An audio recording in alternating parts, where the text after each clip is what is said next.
Welcome back. All right, so 8 games tonight in the National Hockey League we're going to talk about. Today I had kind of a nerve-wracking moment where a friend of my wife's wanted my opinion on games, on who may or may not win. And there were 3 games he asked about, and I was like, all right, well, and I gave 3 that I thought could win because he doesn't really know hockey. I was right on all 3. I was so glad I hit on all 3. It's one of those rare days, and that's why I don't gamble. I genuinely have not gambled on a hockey game. I don't think I've done it in my lifetime, to be honest. Maybe a previous lifetime, but I don't think I have because I like to watch the games. I enjoy doing the recaps for you guys. And I'm not a big fan of the whole gambling in particular. But in this case, I'm glad that my advice worked out.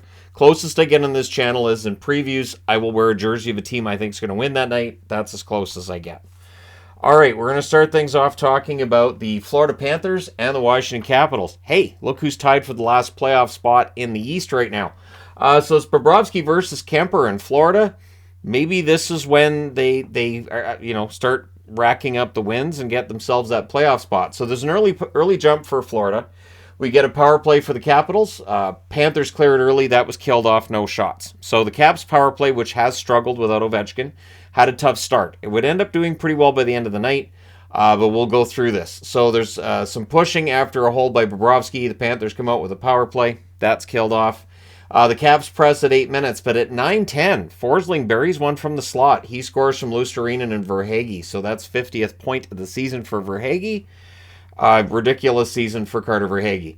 Panthers then press with 9 minutes left. The Caps go to the power play. That's killed off. No shots on that power play either. Barkov has a rush chance that's saved. Denisenko has a turnover opportunity that was saved as well. And then Aube-Kubel had a chance that was saved late in the period. So after the first, it's 1-0 for Florida. We're going to the second. There's an early press by the Caps, but on a turnover and a brief press, Mark Stahl gets a goal for Florida from Montour and Verhaeghe at 1:32. So there's point number 51 for Verhaeghe. Smith then had a rush chance that was saved, and then the rebound was saved as well as Florida's looking to pour it on. Shots are 6-2 Florida at 5 minutes. Lomberg beats out an icing. He's denied on a play coming out of the corner.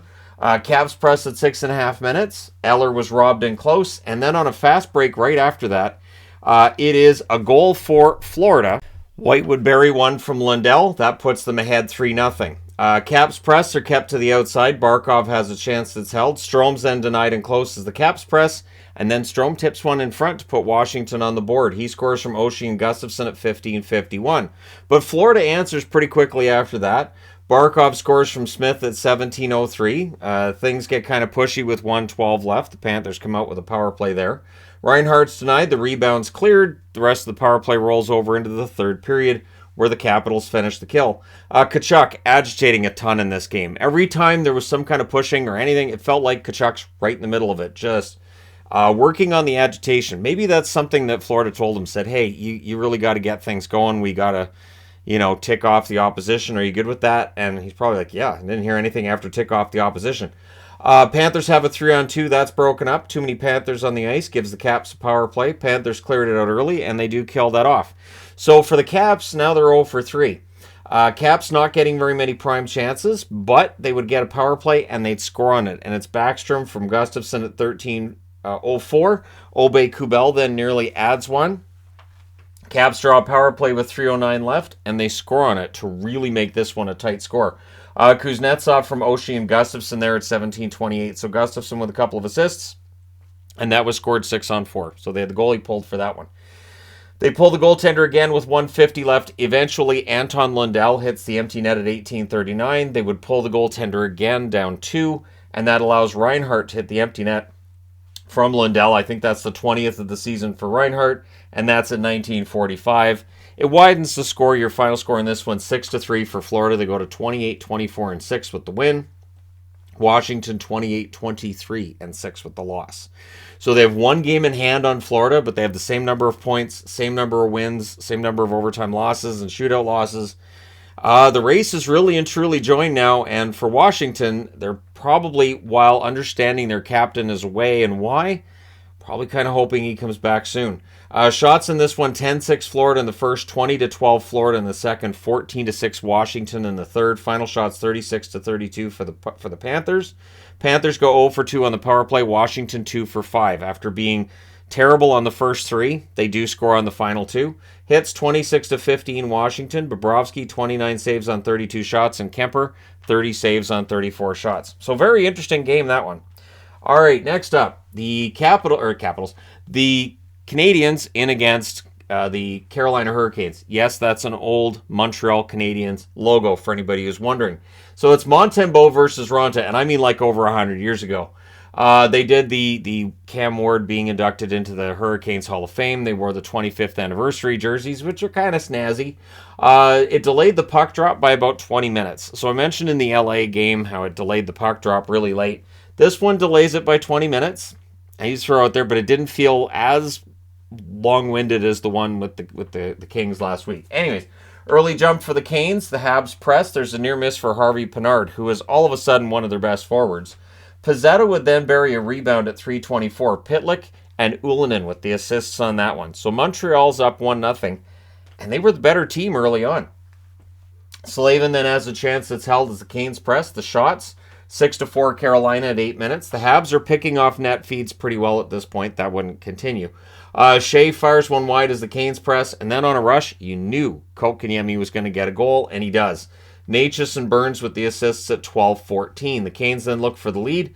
Nason has a 3-on-2 chance. That's held. And then Seth Jarvis, who had a big night tonight, scores from Aho and Svechnikov at 14-47. So in 2.5 minutes, it goes from a Montreal lead to a Carolina lead.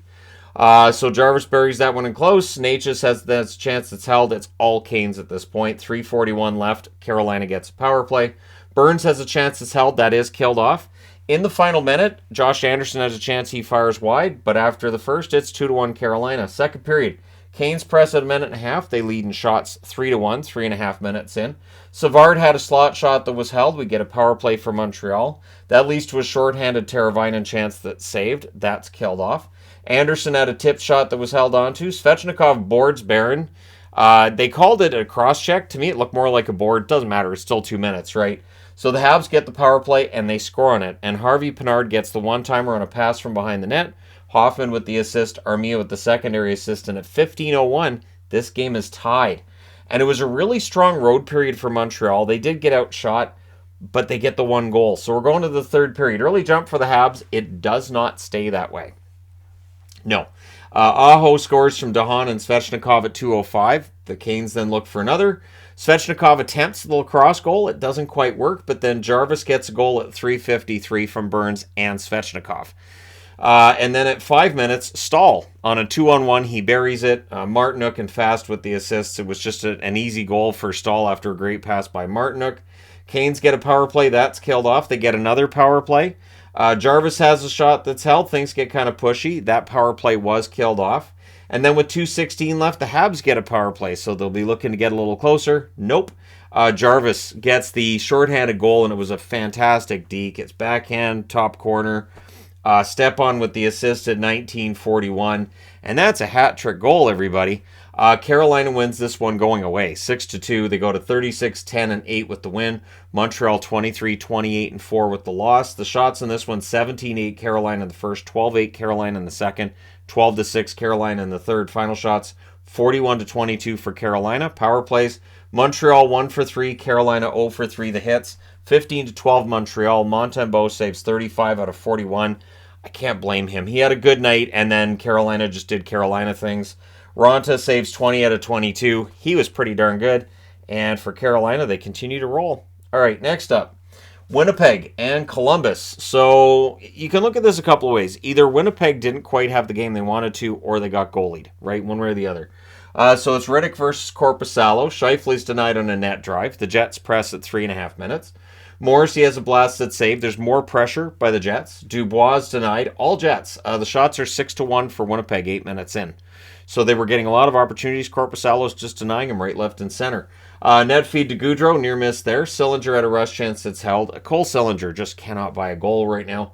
Blankenship had a shot deflect out. Columbus presses with 5 minutes left. But with 2:03 left, the Jets draw a power play. Scheifele has a chance that's held. We get 28 seconds of 5-on-3. And right after the 5-on-3 ends at 19:58. Yeah, same time as New Jersey got the winner the other night. But that was in the third. This is in the first, and it's Connor. It's technically a 5-on-4 goal. Wheeler and Morrissey with the assists. So it's 1-0 Winnipeg after 1. But considering how much they outshot Columbus by, Columbus had to feel pretty good with that score. Second period. Barron has a 3-on-2 chance that's saved. Morrissey breaks up a rush chance for Laine. Does it without taking a penalty. Bernie has his stick die, so the Jets pressed as a result of that. Power play for Columbus. The shots are 5-2 in their favor 7 minutes in. Even though they're not successful in that power play, there's some momentum off of it. They're pressed by Columbus at 8 minutes. Another power play for Columbus. The Jets don't let them set up until, well, they get the goal. It's Laine, wires it top corner. You knew Laine was going to go get a goal. You got Kotkaniemi scoring against Montreal. You've got Laine scoring against the Jets, and this is to tie it, just like Kotkaniemi's was to tie it 1-1. There you go. Boquist and Gaudreau with the assist at exactly 10 minutes. Boquist is starting to pick up the scoring. That's good news for Columbus. Robinson has a net drive that's held. The Jets draw a power play. It then becomes 54 seconds of 5-on-3, and the crowd is not buying it. They are not happy. One difference between Columbus, a team that has a really bad record, and some of the other locations where a team has a bad record, the fans in Columbus are really into this. They understand this season was supposed to be a lot better than this, so they do expect more from their... I think they expect more from their team than some of the other fans of the ones that are near or at the bottom of the league. So, Connor's denied, the rebound's cleared. The next shot for him was held. That was during the 5-on-4, and Columbus does kill it off. 3:57 left. Columbus gets a power play. That leads to a shorthanded Dubois rush chance. That's saved. They do kill that off. Ehlers has a net drive shot that's tipped wide, and things get kind of punchy at the horn. So we're going to the third period, tied at 1. Riddick nearly turns one over early, but Winnipeg bails him out. Scheifele has a chance that's held. The Jets get another power play. Stenlund fires one wide. The Jets clear it out. We then had 43 seconds of 5-on-3. This is the third 5-on-3 for the Jets in the game. Morrissey's denied. Korpisalo holds. It then becomes 1 minute and 17 seconds of 4-on-4. Columbus power play after. Everything's killed there. Columbus goes back to the power play. That's their fifth. It's killed off. And then shortly after, Kent Johnson scores from Sillinger and Bemstrom at 9:40. And he buries that one through a screen. So it's 2-1 for Columbus. Jets get a power play. That's killed off. 1:41 left. They call a timeout with the goalie pulled. 26.5 seconds left. The Jackets with the icing, but at 19:57, they put the icing on the cake. Boone Jenner with the empty netter. Laine with the assist. So Laine with a goal and an assist in this one. And Columbus beats Winnipeg 3-1. They go to 17-34-4 with the win. The Jets 34-20-1 with the loss. Tough loss for them. They had a chance to catch Dallas. It doesn't happen. Shots in this one, 12-2 Winnipeg in the first, 14-12 Columbus in the second, 14-8 Winnipeg in the third. Final shots, 38-24 for the Jets. Power plays, the Jets 1 for 7.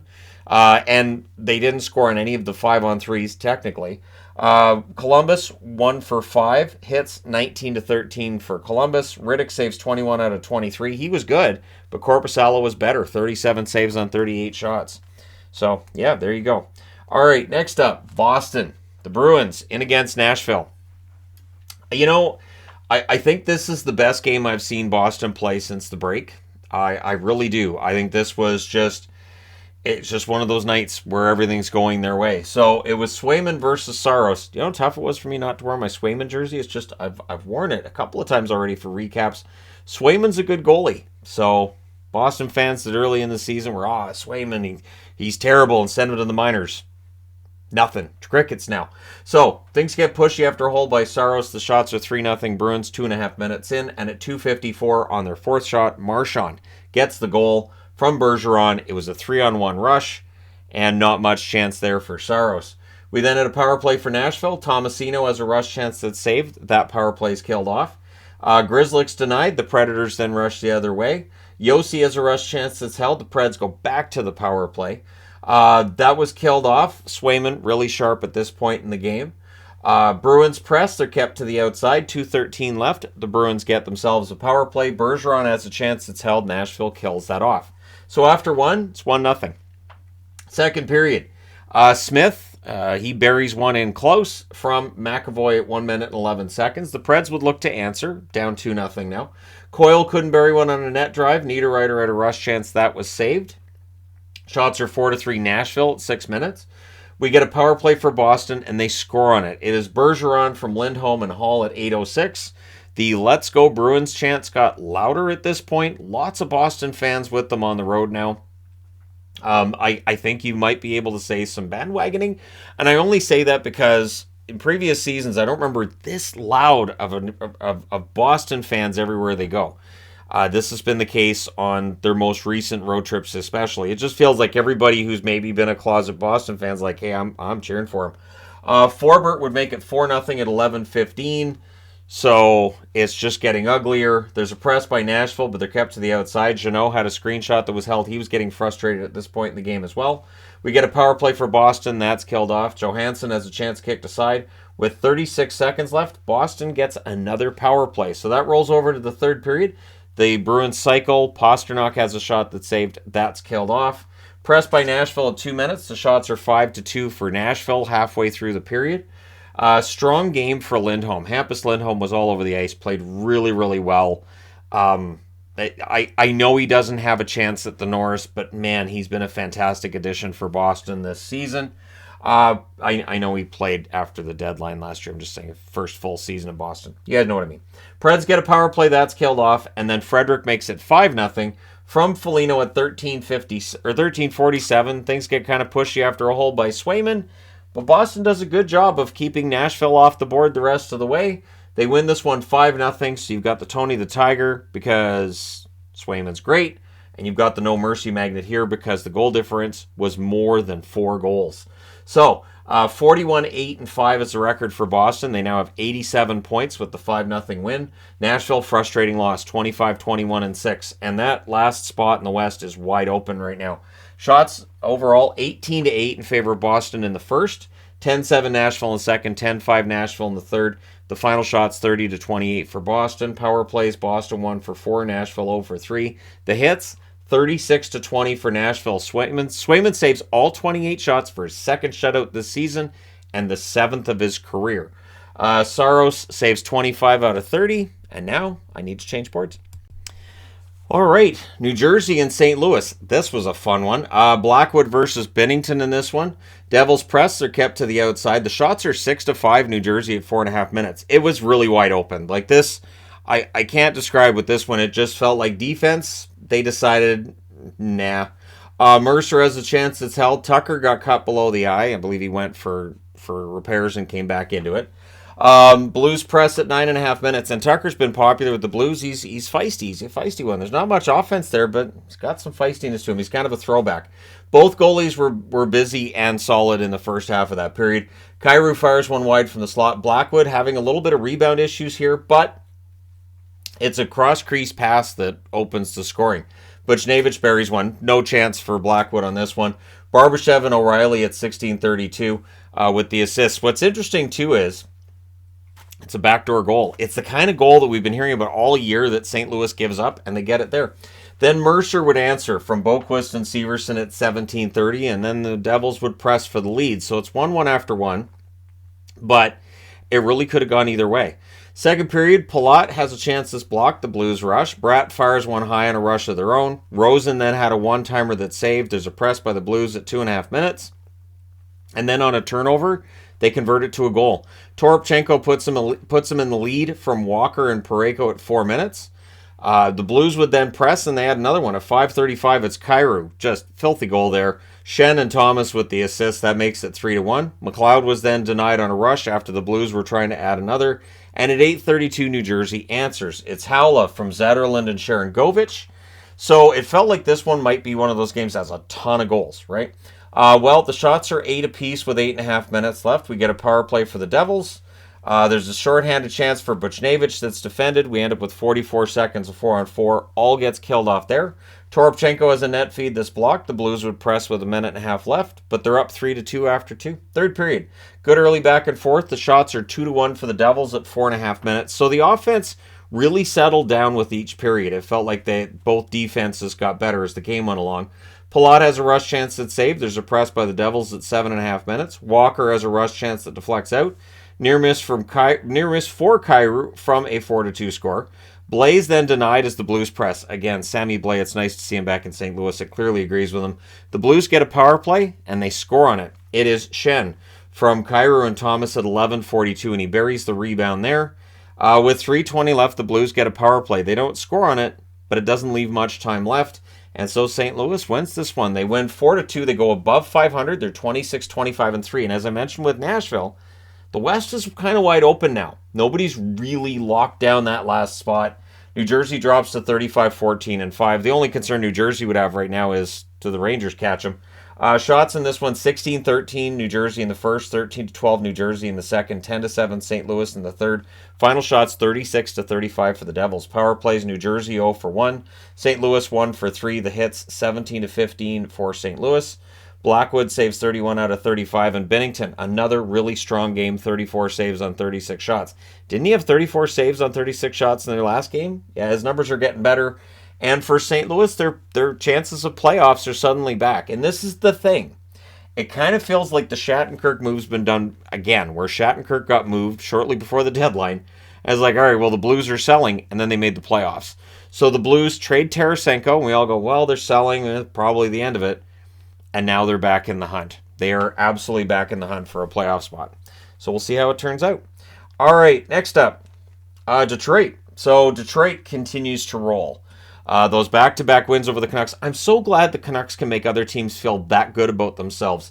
If they can make themselves feel that good about themselves, that'd be great too. But I'm just quibbling about details. It was Hellberg versus Vladar. Magnus Hellberg's been one of my favorite stories this year. I think it's been great to watch him prove that he belongs in the National Hockey League, at least for this season. Goaltending is a very fickle beast, right? Mangiapane fires one high as the Flames press. The shots are one apiece at 3.5 minutes. Flames press at 8 minutes. The Wings were stuck on one shot for a while in this game. Pelche has a rush chance. That was broken up. We get a power play for the Wings, which leads to a shorthanded goal by Calgary. I believe they said this is the 9th power play goal against Detroit, or shorthanded goal against Detroit this year. Elias Lindholm from Backlund at 15:22, and then the Flames finished the kill. However, at 18:59, Kubalik, during a good press, gets a great pass from Bertuzzi and buries it. Osterley with the assist as well. So he wires that one from the slot. Kubalik's cooled down after a great start to the season. Looks like he's ready to heat up. This is good news if you're a Detroit fan. Wings then look for the lead, but it's 1-1 after one. Second period, Backlund's denied and close. Huberdeau has a net feed that's picked off. We get a power play for Detroit, and they score on it. It is Fabry from Larkin and Perron at 2:27 as a one-timer in close, as Larkin continues his remarkable scoring pace. The shots are 4-2 Flames at 4.5 minutes, but one of those two shots has gone in for Detroit. Strong forecheck by the Wings. Wallman has a shot that's kicked aside, and then on a rush chance, Dubé, who's been red hot, he scores from Anderson and Toffoli at 9:03, so that ties the game at 2. The Wings go back to the power play. There's a shorthanded rush chance by Lindholm. That was defended, but they kill that off. Flames get a power play. The Wings don't let them set up. Huberdeau has a shot that's held and caught and held. They do kill that off. And then at 15:21, Kubalik scores from Larkin and Bertuzzi. So, yeah, these guys are getting points, and all of a sudden Detroit's back in the lead. 1:33 left, the Wings get a power play, and it takes them seconds to score. It's Bertuzzi on the power play from Fabry and Larkin. So at 18:43, it's suddenly become 4-2 for Detroit. 32.1 seconds left. Flames get a power play, so that rolls over into the third. There was a post for Backlund. His next opportunity is saved. The Wings finish the kill, 2 shots allowed. And then at 3:55, on their first shot, Suter scores 5 holes. Zadina and Sherratt with the assists. So one thing that was said during the broadcast, and I agree, we're going to be getting back into the discussion about goaltenders in Calgary, and do they have one that can get them into the playoffs right now? Because for Calgary, and I've talked about this, all of these overtime and shootout loss points, which Flames fans have said, hey, we don't care, we're getting points. The fact they don't win those games is now starting to haunt them a little bit because, teams below them are getting better, and they could find themselves on the outside looking in playoff time. The Flames would press with 5.5 minutes left. They did have some pressure. Zadorov has a chance to deflect wide, but in the end, while they had a ton of shots, they lose 5-2. Detroit goes to 26-20-8 with their 5th straight victory. For Calgary, 25-19-11 with the loss. The shots in this one, 8-7 Calgary in the first, 13-12 Detroit in the second, 15-4 Calgary in the third. They did outshoot Detroit 35-24. Power plays, Detroit 2 for 4, Calgary 0 for 2, so that's a big part of the game right there. Hits, 27-16 Calgary. Hellberg, 33 saves on 35 shots. Great night for him. Vladar saves 19 out of 24. So The goaltending, the special teams tell the story in this one, and we'll see what the Flames do at the deadline. What do you do if you're Brad Treliving at the deadline? We'll find out soon, won't we? All right, next up, Philadelphia. So the Flyers in against Seattle. The Flyers didn't show up. By the time the Flyers started playing relatively well, I assumed Tortorella was ready to just pick up the bench and start swinging it. So it's Hart versus Grubauer. We all want to see that, don't we? Kraken have an early press. They end up getting... the Flyers actually get the first power play. This is the ironic part. The Flyers had nothing going, but they get a power play. And because they had nothing going, McCann just steals one from Hayes, says thanks, skates to the other end of the ice and scores at 3:01. So there you go. The Kraken finished the kill. They didn't allow any shots during that power play for the Flyers. There's a power play then for Seattle. Tolvanen has a shot that saved and cleared out. That was killed off. There were some good shots on that power play, though, for Seattle. The Kraken leading in shots 8-0, 9 minutes in. So the Flyers just didn't show up. We had a fight between Delorier and Alexiak. Delorier might have been their best players in the first 40 minutes. Schwartz has a rush chance that's blocked, and then Gord wires one in close from Schultz and Tolvanen at 14:39. The Flyers would press trying to respond. They're kept to the outside. It's 2-0 Seattle after one. Second period. Sanheim fires one high on a rush. The Kraken press, but they're kept to the outside. We then get a power play for Seattle. Schwartz has a chance that's held, and then it's Schultz who gets a goal to go with his assist. He scores on the power play from Beniers and Eberle at 5:52. Beniers, been a while since he got points. Tonight, he got himself a couple of points. Konechny then has a blast that's tipped wide as Philly's trying to answer. McCann has a chance that's held as the Kraken press, and then Bjorkstrand ends Carter Hart's night. He scores. It was a fantastic goal. I think it was a mercy pull more than anything. Gordon Alexiak with the assist at 11:26. So Ersson's in the net. Sorry, Ersson. We get a power play for Seattle, and they score on it. It's Yanni Gord who gets a goal to go with his assist. I think Gord had been cold too. He gets a goal from Schwartz and Eberle at 14:43, and he wired that one from the slot. So, again, I don't think Ersson had much chance on that. Delorier was then denied with 2 minutes left. But after the second period, it's 5-0. So second period, Konechny would score at 14 seconds from Cates and Provorov. So that answered the question of whether or not there'd be a shutout for Grubauer.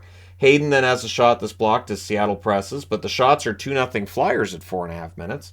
Donato has a shot kicked aside. Things get pushy after Ersson makes a hold. There's a post for Bjorkstrand, and then Tolvanen's denied during that same shift. Geeky to Donato, near miss there. And then Beniers, on a rush opportunity of his own, he scores at 10:37 to make it 6-1. Remember, it's a 5-goal lead if you want that no mercy magnet. Well, Geeky to Hayden, there's a near miss, and then at 14:11, Konechny scores from Cates. So Cates with a couple of helpers, Konechny with a couple of goals. Those are the bright points if you're a Flyers fan. They lose this one 6-2. They go to 22, 24, and 10 with the loss.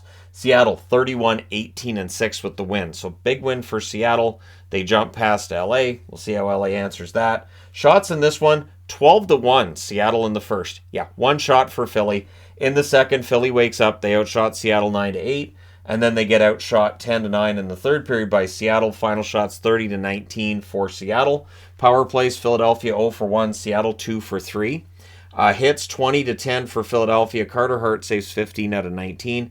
Ersson saves 9 out of 11. And Grubauer saves 17 out of 19. I thought Grubauer played well, I guess. But again, when you only have one shot in the first, I'm surprised they didn't have to tie him to the net and have him pass out. Because, yeah, not a lot going on in that first period. All right, last game of the night. We're going to talk about San Jose and Vegas. This was a game that I really thought San Jose had him trapped here. I thought San Jose was going to hold on and win this one, and that I'd be standing here and telling you people, hey, the Canucks dropped another spot in the standings. But that does not happen, and we move along. It's Kakinen versus Hill in this one. Early jump for Vegas. The shots are 4-1 in their favor, 3.5 minutes in. So Vegas with a lot of opportunities. Kakinen might have had his best game of the season tonight. Cotter's then denied on a fast break. Vegas draws a power play. That's killed off. I'm going to be saying that a lot for this one. Vegas goes back to the power play, and it's killed off. Sharks killed another.